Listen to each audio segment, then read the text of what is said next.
Halo, selamat belajar seluruh Indonesia.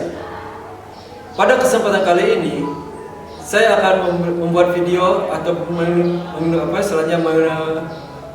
melakukan pengambilan gambar, yaitu tentang sosialisasi yang saya lakukan terhadap portal Rumah Belajar, platform Merdeka Mengajar, akun Belajar ID, dan juga kurikulum Merdeka.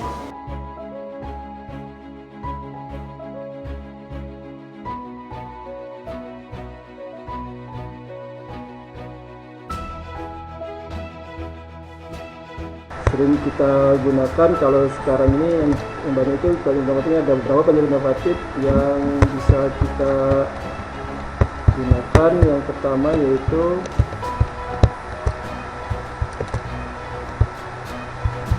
di sini ada pengajaran inovatif, itu ada beberapa macam pengajaran inovatif yang bisa kita gunakan yang berbasis STIK, seperti project based learning, sudah itu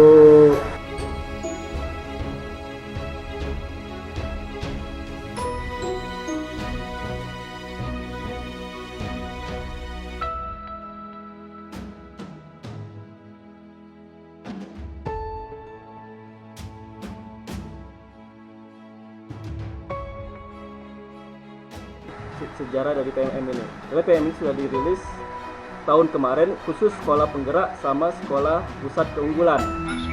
Jadi sejarah PMM seperti itu. Karena ini saya belum bisa screen Bapak Ibu ya, mohon maaf.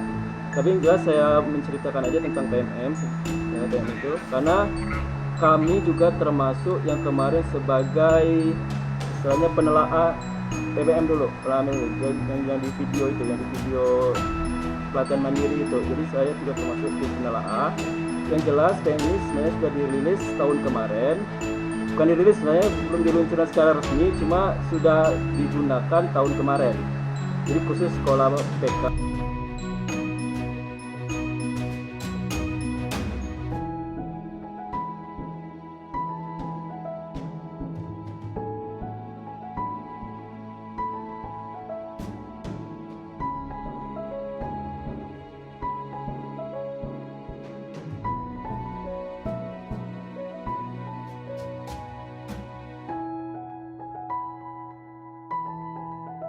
Bagaimana penyampaian kepada siswa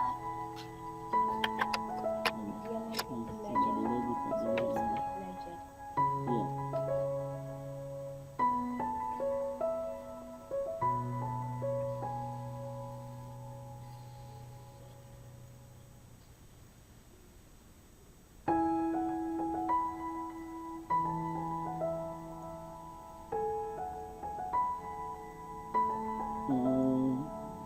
Sudah kelihatan Bapak Ibu? Sudah. Sudah ya? Nah, panduan 10 langkah belajar di website inilah praktik baik yang saya buat kemarin. Jadi sini saya menggunakan panduan infografis ini sebagai praktik baik yang saya lakukan pada waktu pembelajaran metode kelas. Jadi siswa itu dipandu dengan seperti ini. Inilah hasil karya saya kemarin, yang bukti karya saya kemarin. Dan inilah yang kemarin dijadikan karya populer, masuk karya populer pada waktu kita bukti karya dari PMM kemarin. Nah ini, jadi teman-teman yang di Indonesia ini dia menunjuk ini juga. Cara pertama ini seperti ini, jadi kita klik classroom dulu, saya cari infografisnya, jadi sampai terakhir ini dia akan belajar di website, sampai juga nanti saya juga membuat mengerjakan tugas dan sampai ke asesmen penilaian. Jadi ini yang saya buat untuk praktik belajar indikatornya seperti ini. Jadi saya metodenya itu menggunakan flip classroom. Jadi classroom itu dipandu dengan langkah belajar. Nah inilah hasil bukti karya yang kemarin yang saya masukkan di PMM. Nah itu untuk bukti karya yang saya masukkan kemarin. Nah sekarang itu contoh yang jelas itu, tapi jadi bukti karya itu tidak harus berbentuk video, jadi tidak harus berbentuk video, jadi jangan sampai nanti kita menyangka bahwa bukti karya itu harus berbentuk video. Tetapi gini, ini cuma mengingatkan aja, sebenarnya PMM ini sudah diluncurkan.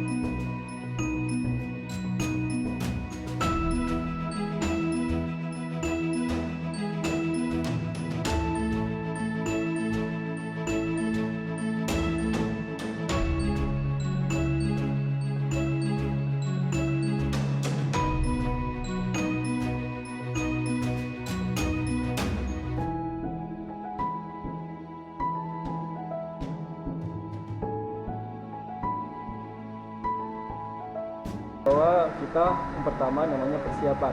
Nah, persiapan Sudah Pak, silakan. silakan.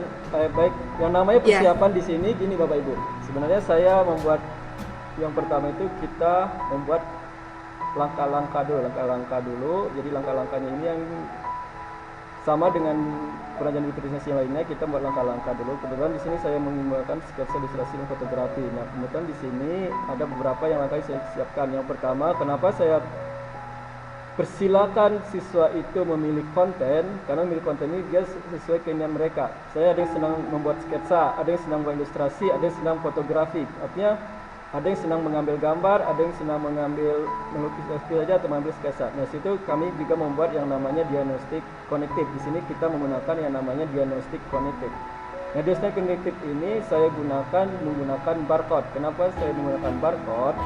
Karena kalau barcode ini tidak terlalu panjang, tinggal siswa itu men-scan barcode tersebut dan bisa membaca panduan-panduan yang ada di dalam barcode tersebut.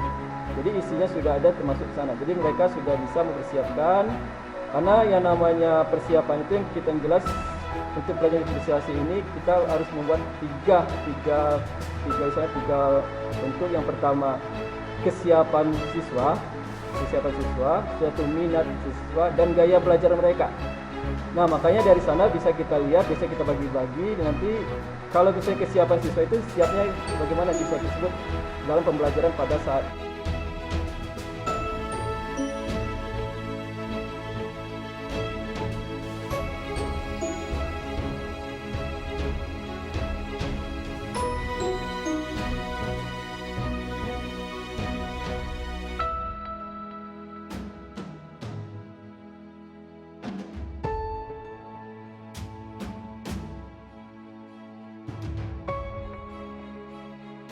Ibu untuk tetap terus berkarya dan terus berkarya dan menggerakkan dan terus menggerakkan bagi pendidikan Indonesia, dan semoga juga pendidikan Indonesia ini lebih maju dengan teknologinya yang lebih maju juga. Tetapi di sini jangan lupa yang namanya teknologi itu hanya untuk membantu kita, bukan kita yang dimanfaatkan oleh teknologi. Terima kasih. Assalamualaikum warahmatullahi wabarakatuh.